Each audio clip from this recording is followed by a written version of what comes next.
Will had long gotten up and put his backpack on him by the time the train was nearing the Cologne station, and got off right away when the train doors opened. He rushed out of the train station, heading towards the cathedral plaza. Arriving in front of the enormous Gothic structure, he was surprised to not find anyone waiting for him. It was 3:40 p.m. Where was Carl, who promised to be there by 3:30? Will sat down on the steps in front of the cathedral and caught his breath. He'd been up for 30 hours by now and desperately needed a bed to sleep in and some nourishing food. He had flown from Boston 3 months ago to Spain after completing his PhD and had been backpacking ever since. He still felt as restless as when he set out of his home city 3 months ago. He'd been living in Boston for his entire life, and the past 2-3 years started becoming unbearable. He desperately wanted to live a different life, but what kind of life was that? So he spent his days in the chemistry lab working on his thesis and his nights researching backpacking and long-term traveling. The day he passed his PhD defense was the day he booked his one-way ticket out of America. He was teary-eyed by the time he landed in Madrid. He went on to tour Spain and spent 3 weeks in Lisbon before taking the train to Paris and then to Brussels and Amsterdam. The day before was the first time he'd been in Germany. Will looked around him, wondering what was up with Carl, forgetting to charge his phone on the train and ran out of battery. Will wondered whether to keep waiting or head to a nearby cafe to juice up his phone and see whether he could text Carl. Will had met Carl a month ago, briefly, on the train from Paris to Marseille. Carl, a native of Cologne, was wild, to put it simply.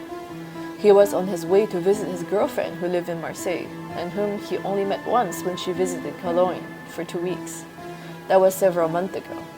Carl was crazy in love with her and wanted a beautiful family and children, but he also had an incurable case of wanderlust. Will never quite caught what Carl did as his day job.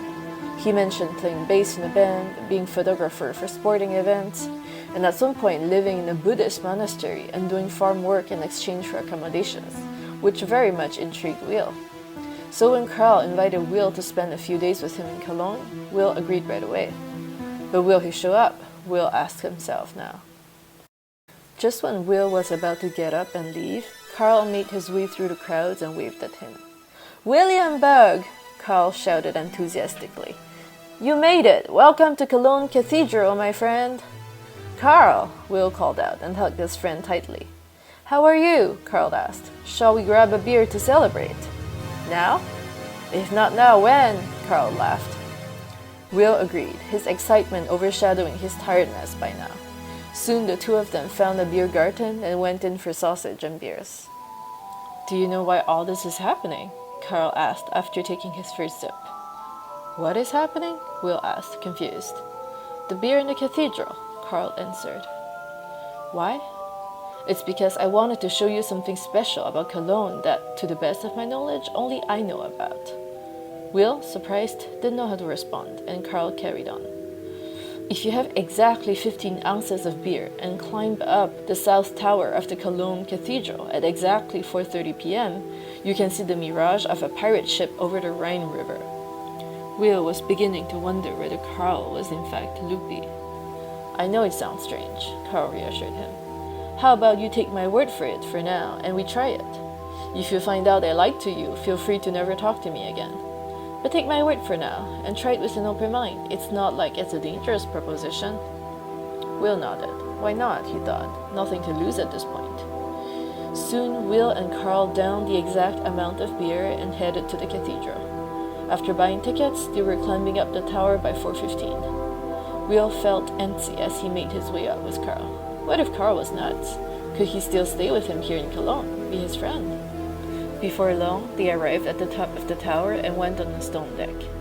It was strangely chilly for a September afternoon, and there were surprisingly few tourists. Carl brought Will to the exact spot and told him to blink 5 times and look. And sure enough, an anachronistic 18th century masted sailing ship was floating about a few meters above the river near the Hohenzollern Bridge. "What the?" Will exclaimed, completely amazed. "I've only once heard anyone mentioning this phenomenon," Carl confided. "He was my late granduncle on my mom's side. He said that if a pirate ship should ever sail up the Rhine, we're in for a major world war between good and evil might very well win. Will felt shivers down his spine and goosebumps all over his skin. Carl was definitely nuts, but so was he himself now.